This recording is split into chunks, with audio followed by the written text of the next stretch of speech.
saying, well, I need to get a good education through grade 12 so that I can get into a good university. Ну, люди в таком случае думают, мне нужно до 12 класса получать хорошие отметки, чтобы я мог вот с хорошими баллами поступить в университет. And I need to get into a good university so that I can get a good job. Хороший университет мне нужен для того, чтобы получить хорошую работу. And I need to get a good job so that someday I can get a better job. Эта хорошая работа мне нужна для того, чтобы однажды я мог перейти на более лучшую даже работу. And I need to get a better job so that someday I can get my dream job. А вот эта лучшая работа нужна для того, чтобы однажды, когда-нибудь у меня была работа моей мечты. And then sometimes people realize, wow, I have this dream job, but do I really have a dream family? What's happened to my family? И некоторые люди приходят к такому осознанию, да, у меня есть вот эта работа моей мечты, а что с моей семьей? Где семья моей мечты? And then maybe they start working on trying to have a nice family. И тогда они, может быть, начинают работать над тем, чтобы завести себе хорошую семью. Now they have less time for their job, and so maybe they don't have a good job anymore, and they have not quite so good of a job. И они начинают тратить больше времени на семью и меньше времени уделять своей работе. И теперь у них не такая замечательная работа, а какая-то попроще. And it's this endless cycle of trying to get all this good stuff in life that's really never satisfied. И вот этот постоянный, непрекращающийся, можно сказать, порочный круг, когда человек пытается напихать в свою жизнь чего-то хорошего. Does any of this sound familiar? Вот звучит такая ситуация знакомой, кажется знакомой. This is how we live our lives. То есть мы так и живем, свою жизнь так и проводим. Well, Mom and Dad wanted something different for us, and so we went to the Word of God on this subject of what is our calling. Но мои родители хотели, чтобы наша жизнь прошла по-другому, и они открыли Слово Божие, чтобы посмотреть, что оно говорит о призвании. Well, it turns out that the Word of God actually has a number of verses that speak to this issue of calling. Оказывается, в Слове Божьем есть некоторое количество стихов, говорящих напрямую именно о призвании. Here's the first one, and you can read it. И вот первый стих, это 1 Петра 5, 10, 11. «Бог же всякой благодати, призвавший нас в вечную славу свою во Христе Иисусе, сам по кратковременному страданию вашим да совершит вас, да утвердит, да укрепит, да соделает непоколебимыми». So right here we get the answer to the question, what is our calling? Итак, прямо в этом стихе мы можем найти ответ на вопрос, каково же наше призвание. We are called to eternal glory by Jesus Christ. Мы призваны в вечную славу в Иисусе Христе. Now, for some of us that might sound kind of boring, but if you actually look at the verse, what we're called to is eternal glory by Jesus Christ in heaven with the King of Kings and Lord of Lords. Некоторым из нас, на первый взгляд, эта фраза может показаться, как бы скучной такой, привычной. Но на самом деле, о чем надо говорить? Что мы призваны в вечную славу с Иисусом Христом, Господом Господствующим, Царем Царей. And I think we can all agree this is better than the American dream. И я думаю, что все мы можем согласиться на том, что такой вариант лучше, чем американская мечта. Here's another verse. Еще один стих. Римлянам 8, 28, 30.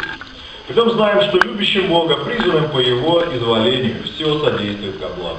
Ибо кого Он предузнал, тем и предопределил быть подобными образу Сына Своего, дабы Он был первородным между многими братьями. А кого Он предопределил, тех и призвал, а кого призвал, тех и оправдал, а кого оправдал, тех и прославил». It's amazing to think that with as bad and as simple people as we were, God would save us so that we could have glory with Him in heaven and that He would share His glory with us.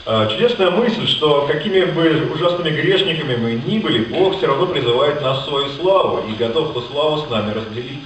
This is also better than the American dream. И это тоже лучше американской мечты. Here's another verse. Еще один стих. 2 Фессалоникийцам 2, 13, 14. «Мы же всегда должны благодарить Бога за вас, возлюбленные Господом братья, что Бог от начала через освящение Духа и веру истине избрал вас к спасению, к которому и призвал вас благовествованием нашим для достижения славы Господа нашего Иисуса Христа». Now, I think these verses are really important for you as parents to share with us as your children. Я думаю, что родителям очень важно рассказывать, показывать эти стихи своим детям. And the reason for this is that we as kids are distracted by so many things that look so enticing on this earth. И почему это нужно делать? Потому что дети постоянно отвлекаются. Так много вещей в этом мире, на этой земле их привлекает. We're attracted by a dream job. Вот эта работа нашей мечты привлекает нас. We're attracted by a dream car. Или машина нашей мечты. Or having 500 friends on Facebook. Или 500 друзей в Фейсбуке иметь. All of these different things that we get so excited about and that capture our attention here on this earth. То есть все вот эти всевозможные блага, которые нам кажутся столь привлекательными, они захватывают нас, и все это земное. And we need your help to come to us and say, my son or my daughter, you're not called to these things. You're called to eternal glory with Jesus Christ. Поэтому нам, детям, нужна помощь у вас, родителей, чтобы вы могли сказать: сын мой или дочь моя, ты призван не к этим всем земным вещам, а к вечной славе Господа Иисуса Христа. Now, right about this point in the presentation, some of you are wondering, okay, what does this have to do with my profession or my career? That's what I wanted to hear about. На этом этапе презентации, возможно, у некоторых из вас начинают появляться мысли. Это все замечательно, но как это связано с моим профессиональным призванием, с карьерным ростом? And you might be looking a little bit like this. И может быть кто-то из вас с таким вот выражением на меня смотрит. We have this saying in America that says, sometimes you can be so heavenly minded that you're of no earthly good. В Америке есть такое выражение, которое говорит примерно так, что иногда твой разум настолько далеко на небесах, что на земле от тебя нет никакой пользы. But that's not what the way the Bible is. Но не так говорит Библия. Here's what the Bible says we're supposed to do in light of this calling. Вот что говорит Библия, чем мы должны заниматься в свете нашего призвания. Here's a verse. Из стиха Ефесянам 4:1-3. «Итак, я, узник Господи, умоляю вас поступать достойно звания, в которое вы призваны, со всяким смиренномудрием и кротостью, долготерпением, снисходя друг к другу любовью, стараясь сохранять единство Духа в союзе мира». So, the short answer to the question, what do you want to do when you grow up?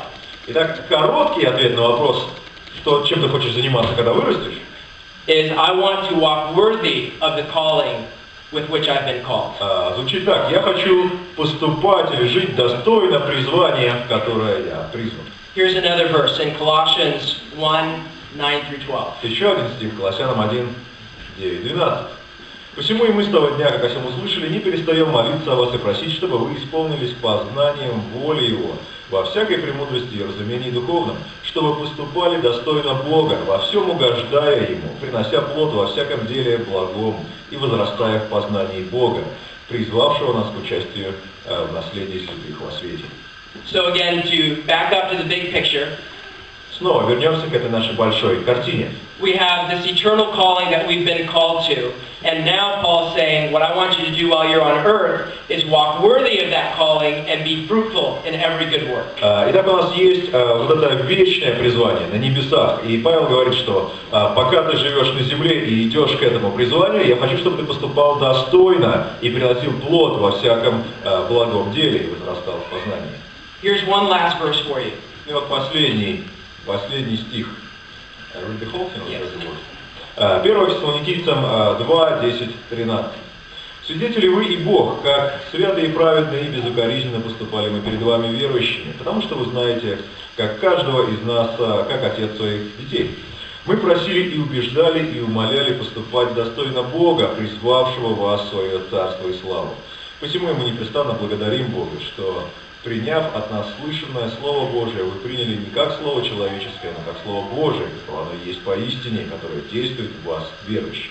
Now, when I read this verse, here's one thing that caught my attention. Когда я прочитал этот стих, вот что особо обратило на себя мое внимание. Paul says, here's what I want for you Christians, and this is the sort of thing that you would expect a father to instruct his own children. Павел говорит, вот что я хочу от вас, от христиан, и это то же, что отец будет ожидать от своих детей. And when I read that, I realized I was blessed to have a father who would instruct me in this eternal calling. И когда я это прочитал, я понял, что в моей жизни такое благословение присутствовало, что отец наставлял меня и направлял к такому вечному призванию. My dad would call it an eternal perspective. Папа называл это перспектива вечности. Sometimes we'd gather around the breakfast table and we'd be talking about different things, and he would say something like, "But kids, we have to remember, we got to live this day with an eternal perspective." Иногда мы собирались там за столом, за завтраком, о чем-то там говорили, обсуждали какой-то вопрос, и папа говорил: дети, помните, мы должны смотреть на это все в перспективе вечности. You can't underestimate the impact that you can have on your children if you encourage them with verses like this to live with an eternal perspective. И невозможно недооценить вот то влияние, которое вы можете оказать на своих детей, показывая им вот подобные стихи и убеждая их жить в перспективе вечности. But more important than the words you say is the things that you do. Но гораздо важнее слов, которые вы можете сказать, это то, что вы делаете. My dad wasn't the most eloquent man, but he did live his life, and he does live his life with an eternal perspective. Папа мой не самый красноречивый человек, но он жил и живет свою жизнь, проживает ее так, что я вижу, что он живет ее в перспективе вечности. That's, for example, the reason why when he was 50 and he was kind of living the American dream, he left all of that and came over to Moscow and worked in an orphanage because he wanted to walk worthy of his eternal calling. Вот по этой причине в возрасте 50 лет, когда вроде как вот он уже достиг американской мечты и все у него было хорошо, он это все оставил и снова вернулся в Россию и стал помогать детям-сиротам. Почему? Потому что он хочет жить и поступать достойно призвания. So those are the things that Paul is calling us to think about our eternal calling, to walk worthy of that calling, and to do so by being fruitful in every good work. Ну вот эти все стихи говорят о том, что да, апостол Павел указывает нам на необходимость помнить о своем вот этом вечном призвании, поступать достойно его и приносить плод во всяком добром, благом деле. So wouldn't it be amazing if sometime when someone came up to your kids and said, "What is your calling?" that they would answer with something like this. Представьте, вот будет же здорово, да, если однажды к вашему ребенку подойдет человек и скажет: "А какое у тебя призвание?" И ваш ребенок сможет дать ему вот примерно такой ответ. Something like this. Примерно такой: "Мое призвание состоит в том, чтобы попасть на небеса, разделить вечную славу с Иисусом Христом. Поэтому, когда я вырасту, я хочу достойно следовать этому призванию и приносить плод во всяком добром деле." That's the answer to the question what we should do with our lives. Это ответ на вопрос, что же делать мне со своей жизнью. Now, some of you are thinking, okay, let's make it really practical.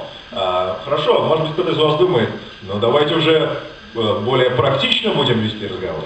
But I want to suggest to you that this is very practical, because if we have this mindset, we will make very different choices than as if we have the mindset of the American dream. Но я хочу сказать вам, что этот разговор очень практичен, потому что если такая у вас будет установка, да, такое вот мышление, то те решения в своей жизни, которые вы будете принимать, это будут совсем другие решения по сравнению с теми, которые принимает человек, верящий или стремящийся к американской мечте. And with the rest of the time that we have, I want to share with you 3 things that Mom and Dad taught us as to how we should live out this calling. Ну и в оставшееся время я хочу поделиться с вами 3 моментами, которыми мама с папой нас научили, как жить в соответствии с этим призванием. Here's the first one: to be engaged in our work. Первое — это вовлечение в труд. Now, I have to confess that I have always kind of struggled with work. Должен признаться, что труд всегда для меня был тяжелой темой. I don't know what it is about kids, but we typically don't like to work. Не знаю, что такого во всех детях, но обычно детям не нравится трудиться, не нравится работать. One time, my brothers, Stephen and David, got together and they said to each other, "You know what? We work too much around here." Однажды мои братья Стивен и Дэвид как-то собрались и говорят: знаешь что мы много работаем, все делаем. We need to go talk to Mom and Dad and fix this problem. Надо пойти с мамой и с папой поговорить и решить эту проблему. So they came to mom and dad, and they said, Mom and Dad, we think you're pretty good parents overall, but there's one problem, and that is you make us work too much.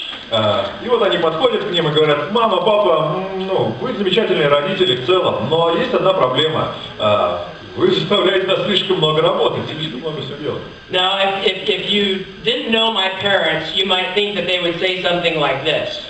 Если вы не знаете моих родителей, то вы могли бы подумать, вы можете подумать, что они вот следующее на это ответят. You might imagine that they would say, Dear children, thank you for enlightening us as to the deficiencies of our parenting. Например, да, они могли сказать: дорогие дети, спасибо, что просветили нас о недостатках наших родительских полномочий, того, что мы делаем. They didn't say anything like that. Но ничего подобного они, конечно, не сказали. They said, you know, Stephen and David, we agree with you that there is a problem. Они говорят: Стивен, Дэвид, мы согласны с вами, что проблема действительно существует. The problem isn't though that you don't have enough playtime. Но проблема состоит не в том, что у вас мало времени на игры. The problem is you don't appreciate the playtime that you do have. Но проблема состоит в том, что вы не цените то время на игры, которые у вас есть. So for the next week, it's all work and no play. Поэтому всю следующую неделю будете только работать, играть вообще нет времени. And that was the last time we talked to our parents about problems with their parenting. И это было последний раз, когда мы родителям говорили о том, что у них есть какие-то проблемы или недостатки в том, как они себя ведут. But we might not always express it that way, but a lot of us as kids don't like to work. Ну, возможно, не каждый раз мы так прямо это выражаем, но многие дети не любят трудиться. And the reason is we have a wrong perspective about work. И причина этого состоит в том, что у нас неправильное понимание, неправильный взгляд на труд. We think that work is the stuff that you have to do to be able to do the fun things in life, the good things in life. Мы относимся к труду так. Труд — это вот все эти скучные и неприятные вещи, которые нужно делать для того, чтобы потом ты мог заниматься какими-то приятными вещами. I'm going to get my schoolwork done really fast so that I can go enjoy the rest of my day. Я домашнюю работу очень быстренько закончу сейчас, чтобы я потом был свободен и ходил, радовался. I'm going to go do my chores quickly so that I can play video games. А я быстренько работу по дому там всю исполню, чтобы потом я был свободен и пошел там играть в эти компьютерные игры.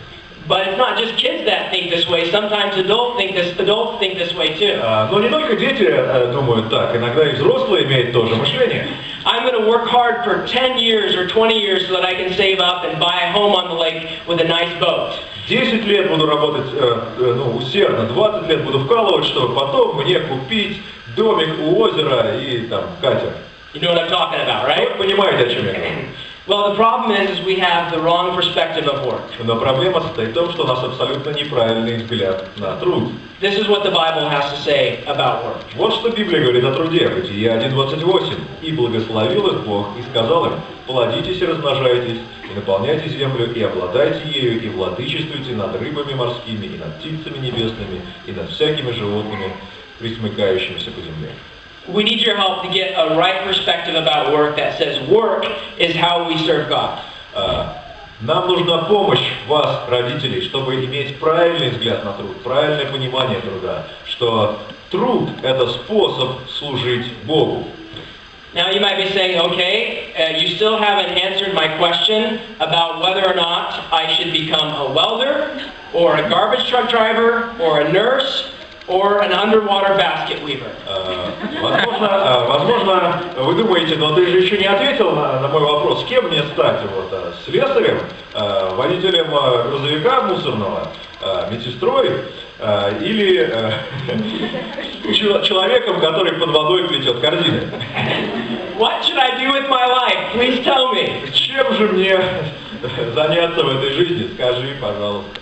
Well, I want to deal with that in a minute, but there's a few reasons that for us as children it's hard to figure out what to do with our lives. Через минутку я буду об этом говорить, но я просто хочу отметить, что детям нам сложно понять, куда же девать свою жизнь, на что ее потратить.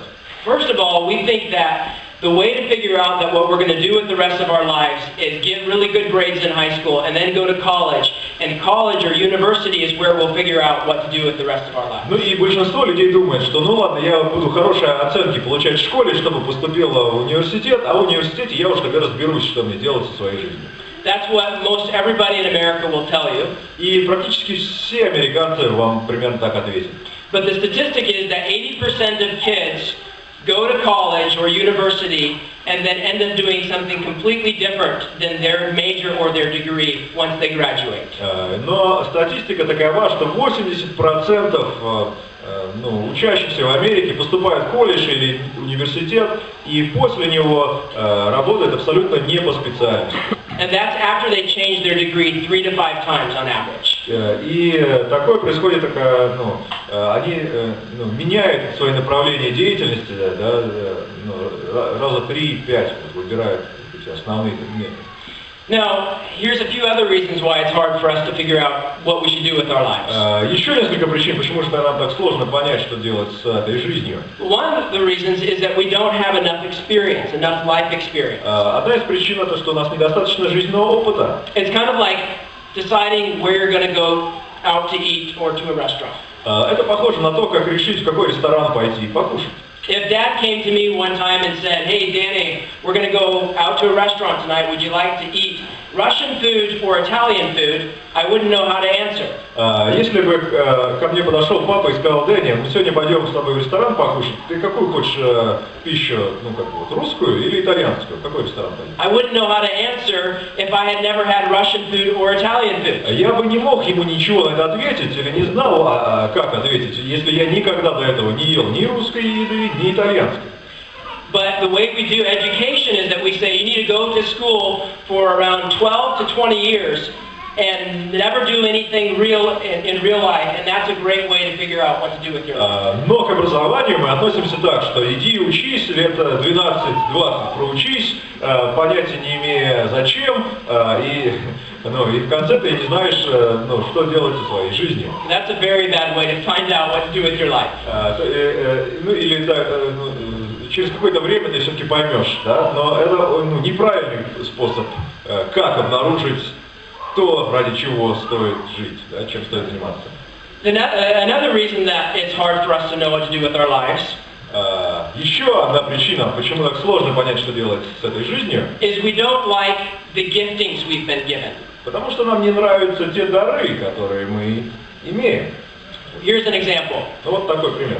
Imagine if you're a child and you're going through the kitchen and the trash can is spilling out all over the place because it's full. Например, вы ребенок, да, идете по кухне, и там мусорка, она переполнена такая. And as a parent you would say, "Hey, please pick up the trash." Ну и родители скажут этому ребенку: пожалуйста, собери вот этот мусор, вынеси. And imagine if your child said to you, "Hey mom, I would really like to be able to pick up the trash right now." И представьте, ребенок вам говорит: "Мама, понимаешь, я бы с удовольствием сейчас бы собрал и вынес весь этот мусор. But I just don't have the gift of picking up trash. Но у меня нет такого дара собирания мусора." You see, that's how it is with a lot of us. И то же самое верно в отношении многих из нас. We have giftings, we have things that we can do, we have opportunities that God has put right in front of us. У нас есть дары, есть то, что мы можем сделать. Господь нам дает различные возможности. But we're lazy and we don't take advantage of those opportunities. Но мы ленимся и не используем эти возможности. The third reason that it's hard for us to figure out what to do with our lives is what I call the American dream approach. Третье, почему нам сложно понять, чем стоит заниматься в этой жизни, это то, что я называю подход американской мечты. Now, here's what I mean by this. Вот что я имею в виду. In America, people will say, if you want to know what you should do with your life, в Америке говорят так, что если хочешь понять, что делать в этой жизни, you need to dream really, really big. То тебе нужно иметь такую большую мечту. Find what you're passionate about. Пойми, в чем лежит твоя страсть. And once you find that passion, once you find your dream, you should chase that dream with everything that you have. И как только ты нашел свою страсть, то тогда всеми силами устремись к ней, к этой мечте. The problem with that is most people actually don't end up being successful for a few reasons. Но проблема здесь состоит в том, что большинство людей терпят поражение, не имеют успеха по некоторым причинам. There was a study that was done on about 500 Canadian university students one time. Однажды производилось исследование, около 500 студентов университета принимали участие в Канаде. And they thought, you know what, we'll ask all of these kids if they have passions and if they have dreams that they would like to accomplish. Ну вот, исследователи решили, давайте спросим всех вот этих студентов, есть ли у них вот эта страсть, есть ли у них вот эта мечта, к которой они стремятся. Because they thought, man, if all of these university students have dreams and passions, then they're set. They'll know what to do with the rest of their lives. Потому что, ну, тогда, если у всех этих студентов есть мечта, есть вот эта страсть, то все отлично с ними, они знают, чем заниматься до конца своей жизни. So they did a study and they found that all of these kids had things that they were passionate about. Провели исследования и поняли, что все эти студенты имели какую-то страсть, что-то им нравится. But here are the top 5 things that they were passionate about. Но вот список, да, 5 вещей, которые были вот в топе, да, самые 5 приоритетных вещей, Dancing, в которых была их страсть. Это танцы, hockey, хоккей, they were Canadians, значит, канадцы, skiing, катание на лыжах, reading, чтение and swimming. и плавание. Now, how's that going to work for a career? И как из этого можно развить карьеру? Not very well. Не очень хорошо. Here's the problem. Но вот в чем проблема? As young people, we really don't know what we should be passionate about. Мы, молодые люди, на самом деле не знаем, куда нужно направлять вот эту свою страсть. We go to a rock concert and we see the band up on the stage with 1,000 cheering fans. Мы приходим на рок-концерт и видим там на сцене группа, и там тысячи фанатов. And we think to ourselves, man, I could be passionate about being a rock star someday. И мы начинаем думать, да, здорово, это моя страсть, я хочу быть рок-звездой. Again, we don't know what we should be passionate about. Опять хочу, да, повторить, что мы и сами не понимаем, куда свою страсть нужно применить. So here's a different approach to figuring out what you should do with your life. Вот другой подход, подход к тому, как понять, что делать в этой жизни. It's this one. Короче, It's what I call the craftsman approach. подход, я его называю искусный мастер. Here's what the craftsman approach says. Вот особенности подхода искусного мастера. If you're not sure what to do with your life, that's okay. Если ты не уверен, что тебе стоит делать в этой жизни, ничего страшного. What you need to focus on is doing the next thing right in front of you with excellence. Что нужно делать? Это делать то, что стоит прямо перед тобой, и делать это великолепно. The craftsman mindset says, whatever it is that God has given me to do now, Мышление искусного мастера говорит о том, что Господь доверил мне прямо сейчас. I'm going to do it as best as I possibly can. Я буду делать это на максимуме своих возможностей. And I'm going to use the opportunities for work that He's given me now, like taking out the trash or doing homework. И я буду использовать те возможности, которые дает мне Бог. Это там вынести мусор, сделать домашнюю работу. I'm going to use those opportunities to develop skills that will give me opportunities. I'm going to use those opportunities to develop skills that will give me new opportunities, that will give me even more opportunities and lead me to what God is calling me to do. И я буду использовать эти возможности для того, чтобы развить навыки, которые позволят мне иметь другие возможности, приобретая которые я буду развивать другие навыки, и таким образом еще больше и больше смогу исполнять то, к чему призвал меня Бог. It's basically the biblical principle that says, if you are faithful in little, God will give you opportunities to be faithful in much. То есть в целом можно сказать, это библейский принцип, когда Иисус говорит, что если ты верен в малом, будешь над многим поставлен. And you might be saying, okay, is this really a way, a method that I can decide what career I'm going to have? Вы можете спросить, ну что, да, это такой метод, что ли, такой подход, как я могу выбрать себе профессиональную карьеру? And I would say absolutely yes. Я хочу сказать, да, абсолютно так. If you have the eternal perspective of serving God and being fruitful in every good work, если вы имеете вот эту перспективу вечности, да, вы хотите служить Богу, приносить плод во всяком добром деле, and you decide that right now I'm just going to focus on being faithful with what's right in front of me, God will direct your path to the next opportunity. И вы говорите, отлично, но сейчас я сконцентрирую свое внимание на том, что лежит прямо передо мною, и буду делать это максимально качественно. Господь откроет дальнейшие возможности. Let me explain a little bit more about how this works. Еще немного объясню о том, как это работает. Here's a question for you, and you can all answer. Вопрос всем вам, можете отвечать. What does it take to be successful in anything that you try to do? Что нужно для того, чтобы достичь успеха, ну, в любом занятии? Go ahead. Варианты. Желание. Desire. Okay, excellent. So if you want to do something and you want to say, I'm going to make a batch of cookies, and if you don't have any desire, the batch of cookies aren't going to get made, right? Да, здорово, да? То есть, если вы хотите, например, испечь печеньки, и вы говорите, испеку печеньки, но желания их печь у вас нету, то печеньки сами себе не сделают. What's something else? А что еще? Терпение. Patience. Patience, perseverance. It's kind of like desire, having motivation. Да, усердие, да, вроде желания иметь мотивацию. Knowledge of your final purpose. Yes. Okay, what you're trying to accomplish. Да, то есть чего вы хотите достичь? Sometimes I would try to make things in the kitchen. Иногда я пытаюсь что-то готовить на кухне. And I thought maybe I knew what I was trying to make. I was trying to make this nice pie. И я, значит, хотел вот такой вроде хороший пирог испечь. But I was missing something, and that is skill. Но чего-то мне не хватало при этом, это умение. That's why I leave the cooking to my wife now. Поэтому вся готовка теперь моя жена за нее ответственна. So I would say there's three main things that you need to be successful. Итак, три главных составляющих необходимых для успеха. Knowledge, skill, Знание, and умение desire. и желание, или мотивация. Motivation. Мотивация. Now, here's an example. Ну, пример. You might be saying, okay, I want to know, as a young person or as a parent trying to help my young person, I want to know how they can get more opportunities in life. Ну, то есть вот родители могут, да, подумать, я хочу понять, как сделать так, чтобы у моих детей было в жизни больше возможностей. And the answer to how you get opportunities in life is this statement right here. И ответ на то, как обрести новые возможности в жизни, это вот это утверждение.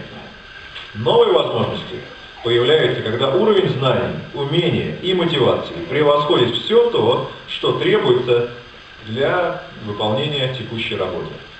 Let me give you an example. Приведу пример. I need one of you kids to give me your name, and I'm going to use you as an illustration. Кто-нибудь, ребят, скажите, как вас зовут, используя вас в качестве примера.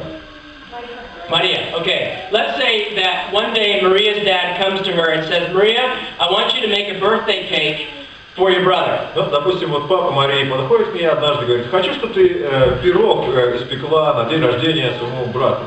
Now, Maria loves her brother, so she has some desire to make a birthday cake. Мария любит своего брата, и у нее есть желание, да, она хочет испечь этот пирог. So she goes to the recipe book and she gets some knowledge about how to make a nice cake. Она открывает книжку с рецептами и получает знания о том, как испечь хороший пирог. And she even practices with one trial cake before the final birthday arrives. И даже она делает такой как бы тестовый пирог, да, печет такой на пробу пирог до того, как ей сделать вот самый главный пирог на день рождения. So she makes the birthday cake, it turns out really good, and her brother loves the cake, her dad loves the cake, and they're very happy with it. Итак, она испекла этот пирог получился замечательным, он очень понравился и брату, и папе. Now imagine if she hadn't done a good job with the cake, do you think she would have another opportunity to make birthday cakes? Chances are she wouldn't. Как вы думаете, если бы она не испекла этот пирог, открылись бы для нее новые возможности опять печь такие пироги? То есть хотелось бы ей, просили, да? Открылись ли бы такие возможности? Скорее всего, нет. So one day her dad comes to her and says, you know what, Maria, you did such a great job on that cake. Now I want you to make the dessert for the church picnic that we're going to. И вот папа снова к ней подходит и говорит, Мария, ты такой классный испекла пирог. Теперь я вот хочу, чтобы ты сладости испекла на церковный пикник, который у нас будет. Now, can you all agree that making the cake for the church picnic is a bigger deal than making the birthday cake? То есть все согласны с тем, что испечь сладости на всю церковь на пикник, это задача гораздо более сложная, объемная, чем просто испечь пирог для брата. Now, I have to make a confession that one of the reasons that it's important to bring a good cake to church picnics is I sometimes, and this is something that I do, I actually judge people by the food that they bring. Должен вам признаться, что одна из причин, по которой стоит приносить испеченные тобой хорошие пироги на церковные мероприятия, потому что я, например, сужу о людях по той пище, которую они приносят с собой на церковные всякие события. You might be walking through the line and you might think to yourself, wow, I'm really glad I didn't grow up in that family. Идешь так по столу, да, люди стоят с их пищей и думаешь, о, я рад, что я не в этой семье вырос. Or you might see another dish and you think to yourself, wow, I need to meet that woman's daughter. Или идешь там какое-нибудь блюдо и думаешь, вот с дочерью вот этой женщины стоит, может быть, повстречаться. So it's a big deal to bring a cake to the church picnic. Поэтому это очень важный момент приносить хороший пирог на церковный пикник. So Maria thinks, wow, this is a big opportunity. I'm going to really practice and make sure that I make the best cake I can possibly make. Итак, Мария думает, отлично, это классная возможность. Я буду тренироваться, буду готовиться и испеку самый лучший пирог для этого пикника. So she goes on to YouTube and she looks at all of these different tutorials on how to make the very fanciest cake that you would find at a very expensive restaurant. И вот она открывает там разные сайты, там смотрит в Ютубе, как сделать приготовить такой пирог со всякими там наворотами и штучками, чтобы как в самом лучшем ресторане он получился. And she even takes an online course on cake decorating. И даже проходит онлайн-курс по украшению вот этих вот тортов. And she brings this cake to church, and it's an amazing cake. In fact, it's so amazing that it looks like a wedding cake. И вот этот торт она приносит в церковь, и он такой замечательный, что вот похож на такой большой свадебный торт даже. Now, people start going through the line, and this couple that's just engaged, this homeschool couple, they start going through the line. И вот люди стоят в очереди, каждый там берет кусочек, и есть такая семейная пара, тоже они прошли домашнее обучение, и они помолвлены. And they look at this cake and they think to themselves, wow, Maria made a really amazing cake. И они смотрят на этот торт и говорят, о, здорово, Мария такой классный торт испекла. Man, the cake shops that we saw, they're like, really way too expensive for us. Maybe Maria would make our wedding cake. В магазинах торты продаются очень дорогие. Может быть, мы попросим Марию нам испечь торт на нашу свадьбу. And they come to Maria and they say, Maria, that cake that you made, I know it was just for a church picnic, but it looks like a wedding cake. Would you make us our wedding cake? И они подходят к Марии и говорят, Мария, ты испекла такой классный торт. Я знаю, что это всего лишь на церковный пикник, но этот тортик очень похож на свадебный торт, поэтому, пожалуйста, не могла бы ты сделать торт для нашей свадьбы. And that's the beginning of Maria's bakery. И таким образом, это был первый шаг к пекарне, который может открыть Мария. Now, why did she get those opportunities? Как или почему у нее возникли все эти возможности? Well, she got the opportunity to make the church picnic cake because her level of knowledge, skill, and desire passed what was required for making a birthday cake. У нее появилась возможность испечь торт для церковного пикника, потому что ее уровень знаний, умений и желания превзошел уровень такого домашнего тортика для братика. And the reason she got the opportunity to make the wedding cake is because her level of knowledge, skill, and desire surpassed what was required for making church picnic cakes. Ее возможность испечь торт на свадьбу появилась потому, что ее уровень знаний, умений и мотивации превзошел уровень, требуемый для церковного такого пикничка. And this is the biblical principle of Proverbs 22:29. И это библейский принцип, записанный в книге Притч 22:29. Видел ли ты человека проворного в своем деле? Он будет стоять перед царями, он не будет стоять перед простыми. You see this all throughout the Bible with men like David, with men like Daniel and Joseph. И на протяжении всей Библии мы видим эту историю. Это было в случае с Иосифом, Давидом, Даниилом. David was faithful with tending sheep, and before you know it, he was a king. Давид верно пас своих овец, и вдруг раз он становится царем. Joseph was also faithful doing his father's business. And he was faithful in all of Pharaoh's house, and before you know it, he was ruling for Pharaoh. И Иосиф тоже был верен в доме отца своего, потом в доме фараона, или там кого, а потом вдруг раз, и он становится фараоном. It's basically what one of my mentors told me and put it like this. Один из моих наставников таким образом это выразил. Become an expert at what you do, and people will be the path to your door. Стань экспертом в том, что ты делаешь, и люди сами придут к тебе. I really think that that is the way that God designed success and the way that He leads us in life. Я думаю, что именно так Бог и устроил успех, да, и так и ведет Он нас по жизни. To be faithful in what He's given us to do now, and He will lead us to the next thing. Если мы верны в том, что Господь доверил нам сейчас, после этого Он открывает возможность и ведет нас куда-то дальше. And that's the mindset that we need you as parents to give to us as your kids. И поэтому вот таком мышлении мы, дети, нуждаемся, чтобы вы, родители, могли нам его передать. Now, before I move on to the next point, I want to talk to you for just a minute about the power of mentorship. Прежде чем перейти к следующему пункту, хочу немножечко рассказать о силе менторства или наставничества. In Israel Wayne's first talk, someone asked about the place of university and whether or not it's okay to go to a non-Christian university after homeschooling. Когда Израиль Вейн проводил свой семинар, его кто-то спросил, в каком университете учиться, нормально ли после домашнего обучения поступать в нехристианский университет. And he said I had all the answers and that I was a lot smarter. He said that about me. И он сказал, что все ответы у меня, и что я гораздо умнее. Well, I'm not going to say that he was lying, but I will say he wasn't telling the truth. Я не хочу вам сказать, что он врал, но могу сказать, что он не говорил вам правду. Now, what does the Bible say about higher education?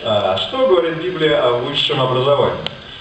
When we were thinking about higher education and university and college, we had to evaluate what were the reasons that we decided to homeschool in the first place. Когда мы думали о высшем образовании, мы подумали, почему, вообще мы начали вот это домашнее обучение? And the reasons that we had, that mom and dad had, were three main reasons: that they cared about our character.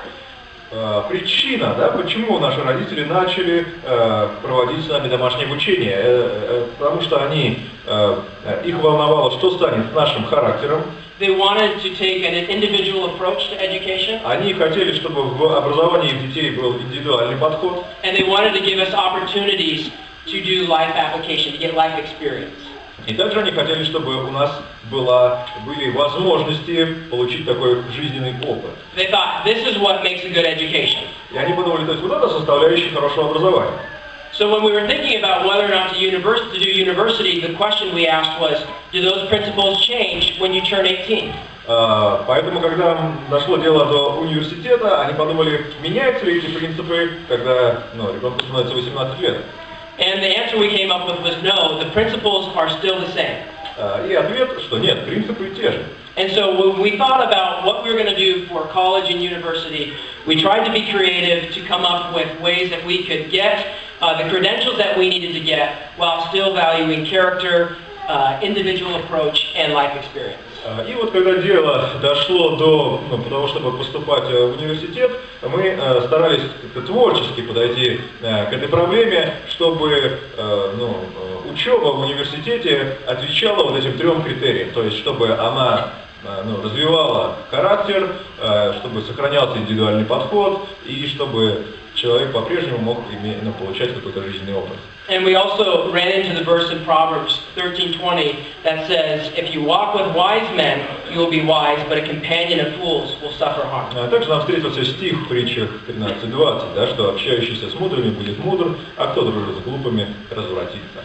So it turns out that I actually had two different approaches to education happen to me simultaneously. То есть можно сказать, что в моей жизни происходило два разных подхода к образованию единовременно. When I was 20, we decided that since my family does a lot of music together and my dad's a musician, I should go to university to take classes in music. Ну вот когда мне было 20 лет, мне нравится музыка, родители мои музыканты, наверное, стоит мне обучаться музыке. So I did quite a few music classes at that time. В то время я посетил, или взял, да, какое-то количество вот этих предметов по музыке. And I also got my first job. И также поступил на свою первую работу. And my first job was a sales job that I don't know how I got it because I didn't have any experience in sales. И первая моя работа была в продаже. Я не знаю, как я смог вообще ее получить, потому что опыта продаж у меня не было. So I thought, you know what, I need some training. Why don't I call my friend, my family friend, who is a very experienced salesman? И опыта у меня не было, я думаю, ну как же мне продавать, и я решил позвонить другу нашей семьи, который был очень опытным продажником. So I called him and I said, Mr. Odell, I need your help. When do we start? Я позвонил ему и говорю, мистер Одел, мне нужна твоя помощь, когда мы можем начать обучение? He says, start what? Он говорит, начать что? And I said, you're going to mentor me. Он говорит, ну ты станешь для меня ментором, будешь моим наставником. So he agreed to mentor me in sales. И он согласился стать моим наставником по продажам. And we had a first phone call, and he says, okay, here's a list of all the different things that you need to think about and practice in order to do the kind of sales that you're going to do. И вот он говорит, есть вот список вещей, которые тебе нужно тренироваться в их выполнении для того, чтобы успешно совершать продажи. And here's how to do a call script so that you know what you're going to say when they ask you hard questions. Вот так составляется этот сценарий телефонного разговора, когда тебе звонят, что нужно ответить на какие-то каверзные вопросы. And he said, I want you to go have your first call, and after you have your first sales call, send me the recording and we'll talk about it. Поэтому давай запишем твой первый продажный вот этот разговор, и после этого пошли мне вот эту запись, мы с тобой обсудим. So I had my first call and I did none of what I was supposed to do. Был этот у меня первый звонок, и ничего из того, что должен был сделать, не сделал. I sent him the recording and then we had a phone conversation. Я ему послал эту запись, мы поговорили по телефону. I don't need to tell you about the phone conversation, but he pretty much chewed me up and spit me out. Не хочу вам рассказывать о том, как прошла наша беседа, но можно сказать, что он меня изживал и выплюнул. And that was the beginning of my mentorship in sales. Ну и так началось вот это наставничество. Он стал моим ментором по продажам. We would have a phone call where he would train me on a new concept. Я ему звоню, он обучает меня какой-то новой концепции. I would try to apply it in another phone call. Sales call. Я эту концепцию стараюсь применить в следующем своем вот этом звонке по продажам. I would send him the recording and we would review how we did. Затем я посылаю ему запись нашего вот этого разговора с клиентом, и мы проводим анализ, насколько хорошо я справился. And we did that again and again and again for 3 years. И раз за разом мы это повторяли в течение 3 лет. And within 1 year, I was the youngest salesperson on our team, but the highest performer. И через год я был самым молодым членом нашей команды, но у меня были лучшие результаты, лучше всех. Not because I was a good salesperson, Не потому, что я такой хороший продажник, but because that is a great way to learn any skill. но потому, что я воспользовался вот этим способом, отличным способом, как развить любой навык. Now, right at the same time, as I mentioned, I was doing my university classes in music theory.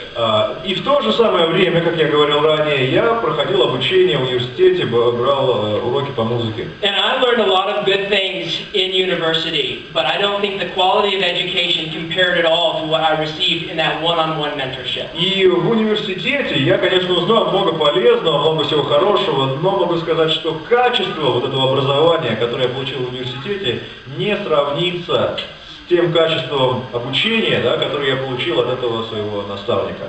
So basically, to answer the question, what to do about university, I would say try to, as much as you can, apply the same principles that you use in homeschooling to higher education. Поэтому ответ на вопрос, что делать с высшим образованием, я бы сказал так, да, старайтесь применять к высшему образованию те же принципы, по которым вы ведете свое домашнее обучение. It might be hard and you might have to use some creativity, but it will be worth it. Это может быть непросто, возможно, какой-то творческий подход потребуется, но оно того стоит. Two more things about how to pursue your life calling, and then we'll close. Еще 2 момента о том, как исполнить призвание своей жизни, и мы будем завершать. We talked about teaching kids to engage their work. Мы говорили о том, что дети должны вовлекаться в труд. The second thing is I want to encourage you to teach your kids to engage their families.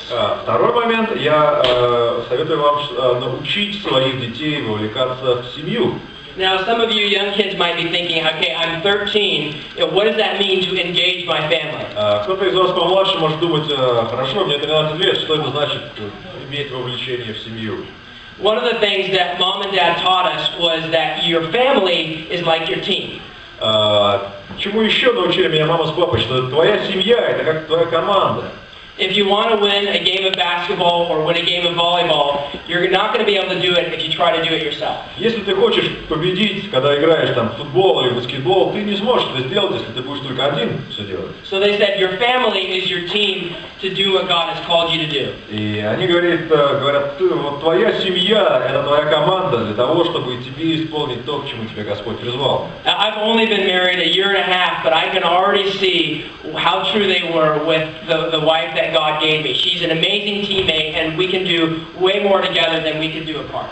И я женат всего 1,5 года, но уже могу сказать, что мои родители были абсолютно правы. То есть вместе мы классная команда, и моя жена замечательная напарница, и мы вместе можем достичь гораздо большего, чем я мог бы сделать один. So you need a team, and you might be saying, okay, how can I, as a young person, or how can I teach my children to begin engaging their families? Итак, вопрос, да, как начать вот этот процесс? Как сделать так, чтобы дети вовлекались в семью? Here's a few questions that I would encourage you to begin asking your children at a very young age. Вот вопросы, которые стоит задавать детям с самого младшего возраста. Questions like, if you're, back up one. Questions like, do I plan to get married at some point? And does marriage require any preparation? Вопрос такой, собираюсь ли я когда-то жениться, да, там, или выйти замуж? А если собираюсь, то требуется ли какая-то подготовка к браку? Or a question like, when would I like to be ready for marriage? Или в каком возрасте я хотел бы быть готовым к браку? One time we went out with a family friend and he started asking me all of these questions about what I was going to do with my life and when I was going to get married. Однажды мы гуляли с другом нашей семьи, и он стал задавать все эти вопросы. Что ты хочешь делать в своей жизни? Собираешься ли ты жениться? And it made me think and get a lot more serious as a young person. И тогда, будучи молодым человеком, это настроило меня на такие важные мысли, да, и я стал гораздо серьезнее к этим вещам относиться. If you have sons, you can ask them questions like this that relate to their duties as a husband and father. Если у вас есть сыновья, то такие вопросы можете задавать им об их роли как мужа или отца. Well, you need to provide for your family. Тебе придется обеспечивать свою семью. And what can you be doing now to prepare for that? И если это так, то что уже сейчас ты можешь делать для того, чтобы к этому подготовиться? Will you need to lead spiritually? And if so, what will you need to do to prepare for that? Будешь ли ты духовным лидером в своей семье? И если это так, то что уже вот сейчас ты можешь делать для того, чтобы к этому подготовиться? Will you need to protect, and is being a lazy slob like you are right now going to help you do that? Нужно ли будет тебе защищать свою семью? И если ты продолжишь оставаться таким же ленивым человеком, хотел сказать, куском, таким же ленивцем, каким сейчас ты являешься, поможет ли тебе это защищать свою семью? And these questions will help get us thinking and pursue the calling that God has for us. И вот эти все вопросы наводят на размышления, да? А эти размышления помогают достичь того призвания, которое Господь нам приготовил. If you're a young lady, if you have a daughter, you can ask these kinds of questions. Если у вас есть дочери, вот такие вопросы можете задавать. About being a wife and a mother. О том, как быть женой, как быть матерью. Will you need to manage a household someday, and what skills will this require? Придется ли тебе однажды смотреть за домом, да, то есть вести вот это домашнее хозяйство? И если так, то какие навыки для этого потребуются? Will you need to help your husband pursue his calling, and if so, what giftings can you be developing to help him? Появится ли тебе нужда помогать своему мужу исполнить его призвание? И если это так, то какие дары требуют развития для достижения этой цели? will you need to follow your husband someday? And if so, how can you be preparing to do that? Придется ли тебе последовать за своим мужем однажды? И если так, то как к этому можно подготовиться? The key question is this: what do I need to be doing now to prepare? Ключевой вопрос вот этот: что мы должны делать сейчас, чтобы подготовиться? I mentioned that that friend took me out to dinner, and I'll tell you some of the questions he asked me. Вот я говорил, что этот друг, мы с ним обедали, и некоторые вопросы, которые он мне задал. He said, "Hey, Danny, when would you like to be married someday?" Он говорит: Дэнни, ты когда хочешь жениться-то? And I hadn't really put a date to it, so I said, "Okay, maybe 25." Но я как бы не думал, в каком возрасте, но говорю, ну там 25. He says, "Okay, that's great. Will you need any money to provide for a family?" Он говорит: здорово, но а тебе понадобятся деньги для того, чтобы обеспечивать свою семью? And I thought to myself, well, me plus wife equals kids. That's going to take a lot of money. Yeah, I should have some money saved up. Я подумал, я плюс жена равно дети, то есть, а на это нужно много денег. He says, okay, that's great. How much money would you like to have saved up by the time you're 25? Он говорит: здорово, сколько денег ты хотел бы скопить к 25-летнему возрасту? I am a very ambitious person, so I said $70,000. Я очень амбициозный человек, и поэтому я сказал $70 тысяч. He says, okay, that sounds really nice. Он говорит: здорово, But let me ask you, но хочу спросить тебя, how much does that mean you need to make every year between now and the time you turn 25? это значит, сколько денег в год ты должен зарабатывать, вот начиная от твоего нынешнего возраста до того, как тебе исполнится 25, чтобы достичь вот эту цель $70 тысяч. And I was 20 at the time, and I realized, wow, I have to make way more money than I've been planning on every year. I need to get off the couch and actually do something with my life. В то время мне было 20 лет, и я понял, что если я хочу достичь этой цели, то мне нужно гораздо больше зарабатывать, и значит гораздо больше шевелиться, и мне пора встать с дивана и делать что-то. Before we go to the last point, I would just say one last thing about engaging your family. Но последнее, что хочу сказать о вовлечении в семью. A lot of times we as young people don't know what to do with our lives because we're ignoring what God has already called us to, like for most of us, having a family. Часто молодые люди не знают, что делать со своей жизнью, потому что они игнорируют те вещи, к которым Господь их уже призвал, например, иметь семью. And so if we look at God's Word and say, hey, what has He already laid out for me, there's a lot for us to work on right now. Если мы посмотрим на Божье Слово и скажем, что Господь уже для меня открыл, то таких простых, элементарных вещей открыто довольно много. The last thing that Mom and Dad taught us, and that I would encourage you to teach your children, is to engage their faith. Последнее, чему научили меня мама с папой, и что я вам советую своим детям тоже, сообщить это вовлечение в веру. And this is really simple, but we get this principle in Matthew 6:33. Это все очень просто, этот принцип из Матфея 6:33. Ищите прежде Царство Божие и правду Его, и это все приложится вам. As young people, we get all concerned about what we're going to do for a career, and who we're going to marry, and will we have enough money. Молодые люди начинают думать, как мне иметь карьерный рост, где взять деньги, на ком жениться и все такое. But God says, seek my kingdom first, and I'll add all of those things to you. Но Бог говорит: прежде ищите моего царства, и это все вам приложится. And if you can help us get that mindset, that will take care of a lot of the questions we ask about what to do with our И lives. если вы детям поможете такую установку иметь в своей голове, то это решит множество их проблем. Here's one last picture that I want to show you. Последняя картинка, которую я хочу вам показать. When my wife and I were getting married, we were looking at our family history. Мы когда женились, вступали в брак с моей супругой, мы изучали родословную, или историю нашей семьи. And I knew that my heritage, my lineage, is from the country of Scotland. И я знаю, что моя семья, ее родословная идет из Шотландии. And in Scotland, there's actually a Craig clan that I'm a part of. И в Шотландии есть такой даже клан вот этих Крейгов, к которому я принадлежу. And we wanted to put the crest or the symbol from our clan on our marriage covenant. И мы решили вот этот, как его назвать, Герб, да, герб нашего клана в нашем брачном завете поместить.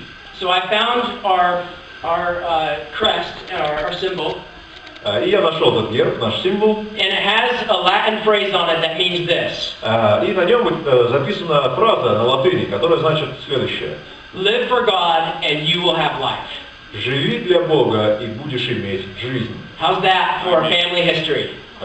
Классный момент для истории семьи. And that is the kind of motto and the kind of viewpoint that we all need to help us answer the most important questions of life. И это такой девиз или такой взгляд и подход, который всем нам нужен для того, чтобы ответить на самые главные вопросы в жизни. So if you don't have a family motto, maybe you can write one today that will help your kids answer the question, what are we going to do with our lives based on the verses that we've talked about. Поэтому, если у вашей семьи нет пока девиза, то, может, сегодня вы его напишите или подумайте об этом, да, основываясь на тех стихах библейских, которые мы с вами сегодня обсуждали.